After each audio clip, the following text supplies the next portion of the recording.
Mopay nga aga buyog. So kagabi nasabtan naton nga may danaliwat naton ikatulo nga nagpositive sa COVID-19. Amin siya si patient C. So ini siya nga pasyente, gikan ini siya sa Manila. Minabot ini siya nga ni sa Abuyog, San Huybes, sakay sin commercial flight. So pag-abot niya sa airport, anaton protocol, ginsunod naton, ginsundo naton ini sa LGU. Pag-abot nga di sa Abuyog, gin-isolate ini siya. Then nakita na sabtan naton nga usangayan ini siya nga dialysis patient sa Manila.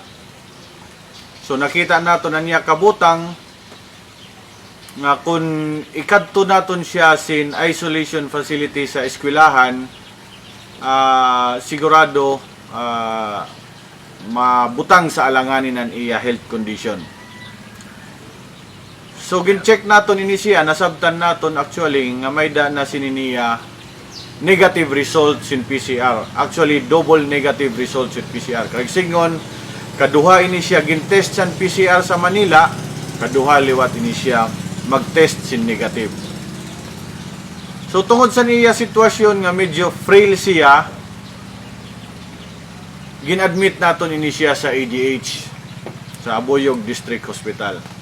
Pag-abot sa Abuyog District Hospital, gin-test na liwat ini siya sin PCR.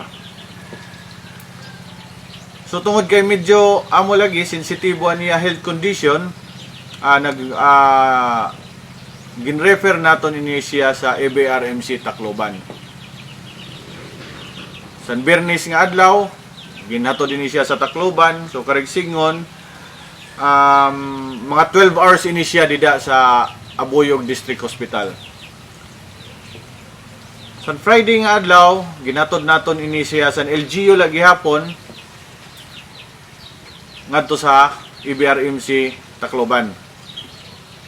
So kakulop, minggawas aniya PCR test, nasabtan naton nga nag-positive ini siya sa COVID-19.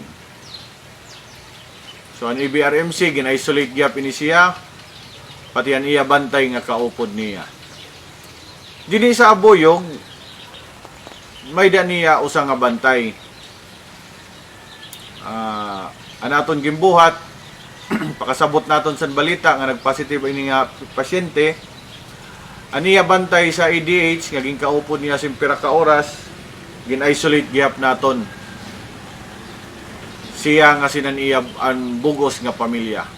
So again, gusto na akong ipasabot sa iyo nga tanan, ayaw ka mo kabaraka, muhangyo lot ako nga kung pwede ayaw niyo paghimuang nga issue ini nga tawo, labi na sa Facebook kay may damo na dit ng gawas nga orostorya sa Facebook. Sa pagkadi ini nga pasyente nagkinahanglan sit aton prayers, moral support para makarecover ini. Now, for the information of everybody liwat, anaton siyahan na mga pasyente, si patient A nga si patient B ang mag-asawa, minggawas na liwat an era swab test result, nag-negative na ini sira. So adi naka-schedule ini sira for reswabbing kay dinhi sa Abuyog, kung COVID-19 positive ka, magkinahanglan good si double negative nga result para kita makasiring nga naka-recover na ini siya. So sa aton nga tanan, mga ikasi ko Abuyog nun, God bless po sa iyo, keep safe, stay at home, kan magkaurusa kita para maperde naton ini nga ginatubang naton nga kontra sinin aton mga panlawas. Damo nga salamat mo pa nga adlaw sa iyo nga tanan.